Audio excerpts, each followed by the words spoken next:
Municípios de Piraí e Pinheiral disputam área onde funcionava aterro sanitário. 28 mulheres foram baleadas em 2025 em operações de segurança. Escola do Legislativo realiza palestra sobre comunicação visual. Rio reforça a vacinação contra a variante da Covid-19. E quadro funcional da Defensoria Pública vai passar a ter 880 servidores. O Jornal da LERJ está começando agora.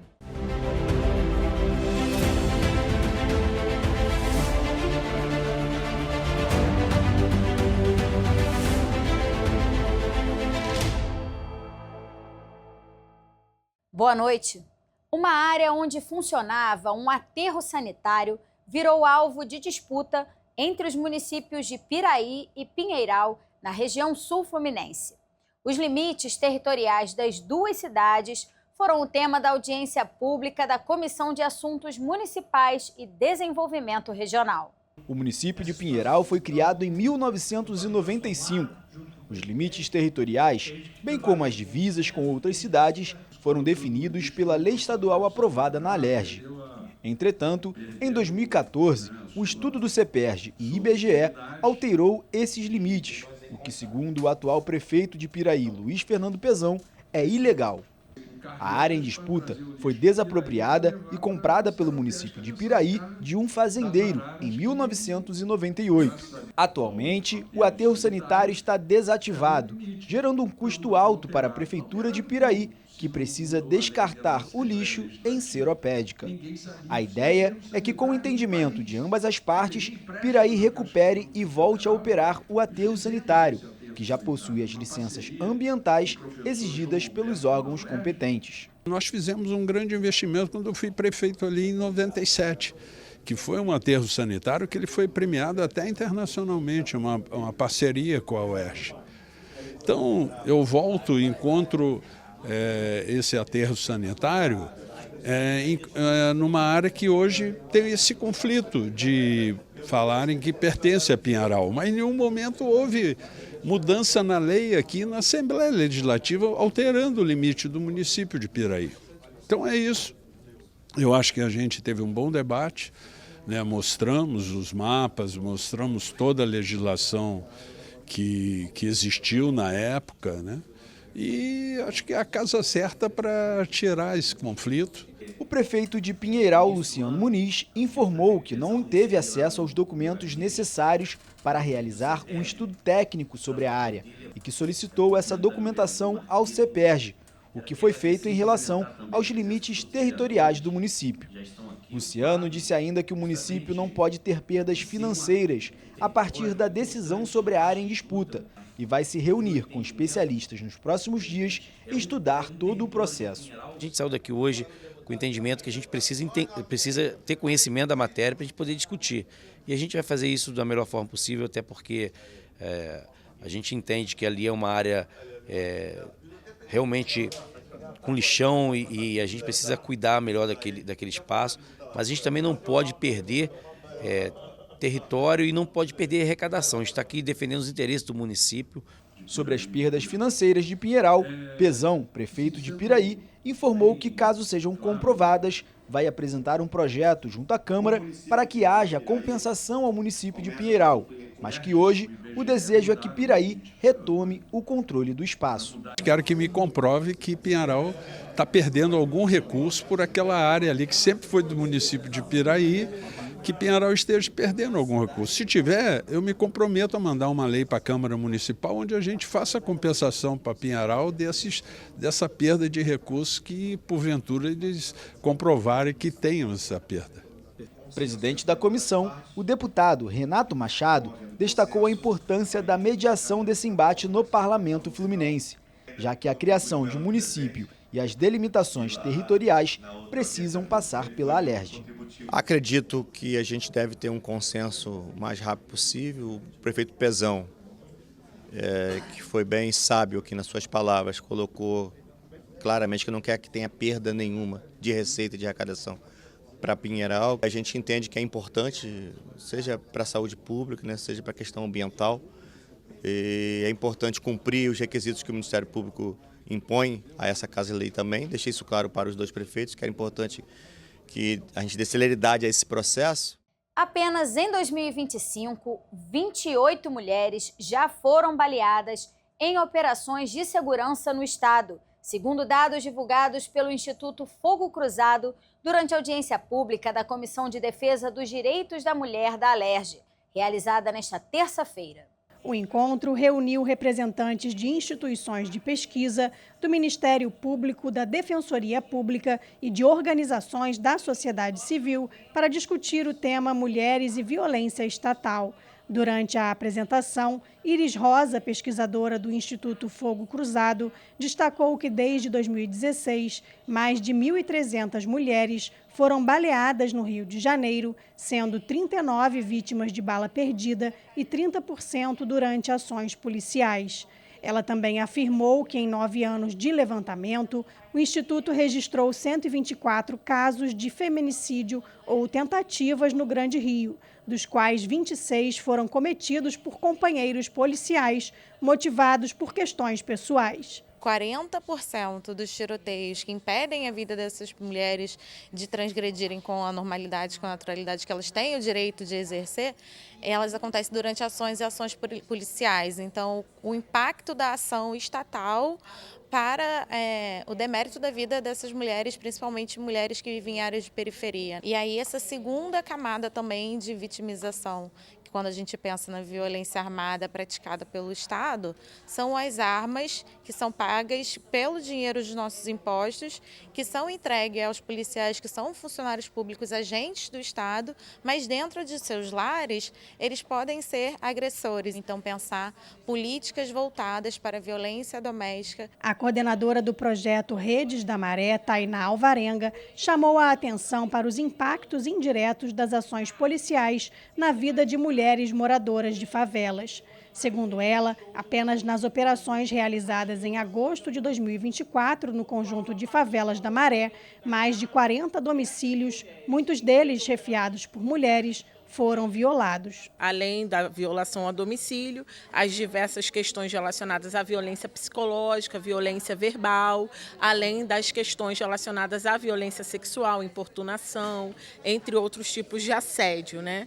Que vão aí se aprofundando à medida que essas casas têm crianças que estão sem aula. Então, todas essas violências indiretas e indiretas, como o próprio Ministério Público falou, a Rede da Maré vem monitorando há 10 anos. Nesse sentido que a gente chama a atenção para esses impactos indiretos, mas que dentro de uma seara ali, pensando direitos sociais e o acesso das famílias aos direitos fundamentais, também trata-se de violações. Para a presidente da comissão, deputada Renata Souza, os dados apresentados evidenciam a urgência de políticas públicas direcionadas e eficazes para enfrentar os impactos diretos e indiretos das ações do Estado, principalmente nas favelas. No final das contas, esses impactos são sentidos de maneira física, de maneira emocional e de maneira a cercear o acesso dessas mulheres aos serviços mais básicos,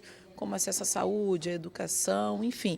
Eu acho que essa audiência pública demonstra a importância da gente observar o quanto a violência do Estado, seja ela numa ação policial, seja ela diante da sua omissão, pode impactar a vida dessas mulheres de maneira importante. A Escola do Legislativo do Rio promoveu nesta terça-feira uma palestra sobre comunicação visual com orientações sobre como utilizar técnicas do design gráfico na elaboração de produtos digitais para o período eleitoral, que vai acontecer no ano que vem. Passar a mensagem de forma clara e direta, evitando excessos de efeitos, foi um dos pontos abordados pelo professor e especialista em design gráfico Fernando Ebert. Autor de logomarcas conhecidas no Rio de Janeiro, como a da UPP, ele falou sobre a necessidade do olhar criterioso dos profissionais para que os conteúdos produzidos consigam comunicar a história da empresa ou candidato. A ideia aqui é que a gente entregue um design limpo, né, que comunique. porque hoje em dia a gente tem tanta coisa, tanta informação, tanto software, tanto efeito, que às vezes a comunicação vai para segundo plano, né?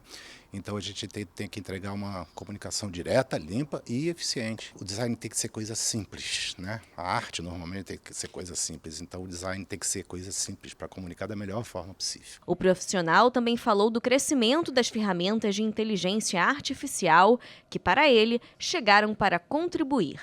A inteligência artificial é uma ferramenta do design, mas ela não é sozinha o design, mas ela é uma ferramenta que ajuda muita gente. As formas e as cores utilizadas nos produtos são parte fundamental na elaboração dos conteúdos.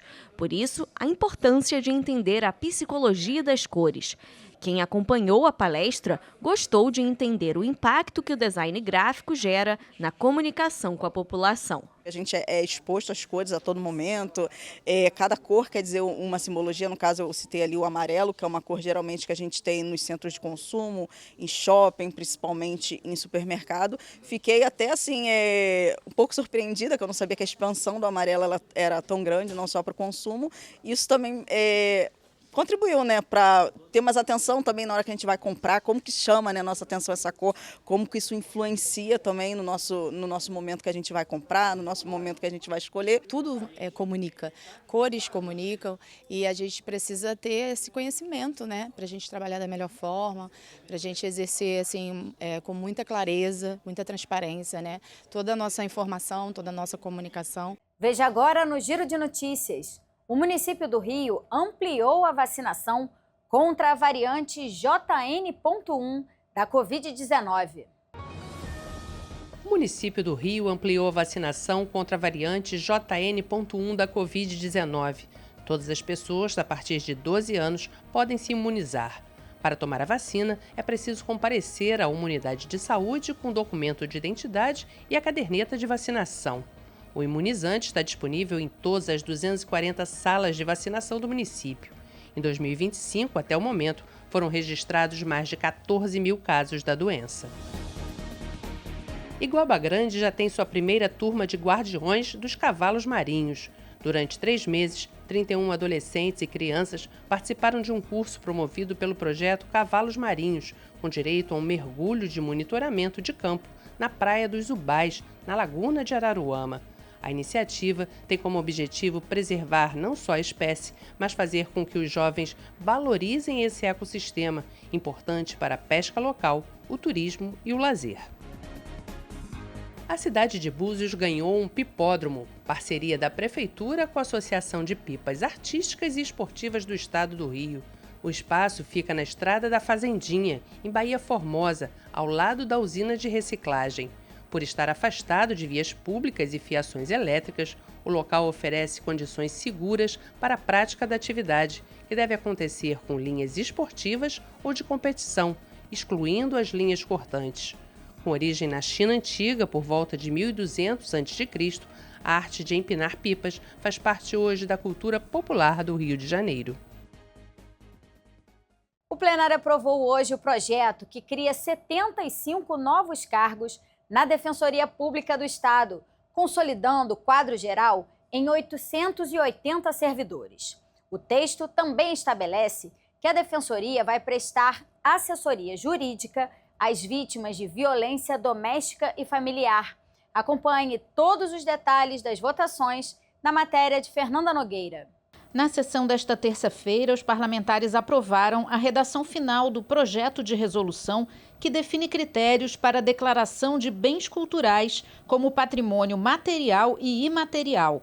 A proposta foi apresentada pelas comissões de Constituição e Justiça e de Cultura da Alerj. Segundo o texto, pode ser considerado patrimônio material o conjunto de bens tangíveis de relevante valor cultural, histórico, arquitetônico, entre outros. Já o patrimônio imaterial pode ser aplicado a práticas, expressões e conhecimentos que conferem identidade a grupos e comunidades do Estado há pelo menos 20 anos. O projeto aprovado vai ser promulgado pela Alerj. O que a gente fez com o projeto de resolução que a gente aprovou aqui foi reforçar a necessidade de ter regras claras para o que é patrimônio cultural, imaterial, histórico, turístico do Estado do Rio de Janeiro. A gente vem tendo uma série de iniciativas de diversos parlamentares e é muito bom porque reforça o nosso sentimento de pertencimento, de valorização das nossas manifestações culturais. Precisava ter regra, né? Então agora tem que ter no mínimo 20 anos, o parlamentar tem que anexar no projeto, né, fotos, documentações que reforcem e reafirme que de fato aquela manifestação cultural merece essa valorização e esse reconhecimento por parte do Legislativo. Foi analisada também a mensagem da Defensoria Pública do Estado, que pede alteração na lei complementar que trata das atribuições e do funcionamento da instituição. O texto traz atualizações para questões institucionais internas, regulamenta o processo administrativo sancionador para apuração de eventuais desvios, permitindo ao Corregedor-Geral a celebração de acordos de não persecução disciplinar com servidores. Determina a prestação de assistência jurídica às mulheres vítimas de violência doméstica e familiar, atendendo à determinação do STJ. Modifica regras do programa de estágio da Defensoria. Propõe a substituição de diárias extras por licenças compensatórias. O projeto prevê um quadro total de 880 defensores públicos que vão atuar em todos os órgãos do Poder Judiciário do Rio, o que vai possibilitar um concurso público no ano que vem. O projeto foi aprovado e segue agora para sanção ou veto do governador. O projeto traz uma série de avanços. Ele consolida os cargos de defensores públicos em todo o Estado. Ele possibilita que a gente, no ano que vem, por exemplo, abra um concurso para defensor numa carreira que é tão defasada. Há 25 anos a gente não tem nenhuma modificação de cargos na Defensoria Pública. Ele traz uma parte correcional também importante na Corregedoria da Defensoria Pública, porque isso é sempre importante dentro de um órgão público para a gente manter o serviço sempre à frente, um serviço que atenda a população com a presteza necessária, que a gente sempre luta para ter o melhor serviço público possível. A Defensoria tem sempre isso em seu DNA. Então, o projeto é um avanço importante para os defensores, para os servidores e principalmente para a sociedade fluminense. Também foi analisada a mensagem do governo que altera o Estatuto dos Bombeiros Militares para regulamentar a promoção por tempo de serviço dos oficiais da corporação. O texto prevê a promoção dos majores da ativa com 22 anos de serviço como oficiais do Corpo de Bombeiros Militar do Estado do Rio. Estes profissionais, segundo o projeto, serão considerados excedentes. Os oficiais promovidos ao posto de tenente-coronel podem concorrer ao posto de coronel do Corpo de Bombeiros Militar. Na justificativa, o governador explica que o projeto vai beneficiar militares da área da saúde que ingressaram na corporação para atuar no programa de saúde nas escolas, que foi extinto e ficaram sem mecanismo de promoção. O projeto aprovado segue para sanção ou veto. Pode ser criado no Rio o programa de diagnóstico e tratamento da apraxia da fala na infância, um distúrbio motor neurológico que afeta a fala da criança. De acordo com a proposta do deputado Dr. Deodalto, os atendimentos devem ser individuais, realizados por médicos e fonoaudiólogos. O texto prevê ainda uma campanha de conscientização sobre a doença e parcerias com as secretarias municipais de saúde para o desenvolvimento do programa. O projeto recebeu 4 emendas e retorna às comissões. O Jornal da Alerj fica por aqui. Você pode acompanhar a programação pelo nosso YouTube e pelas redes sociais. TV Alerj, o canal do povo. Uma boa noite para você e até amanhã.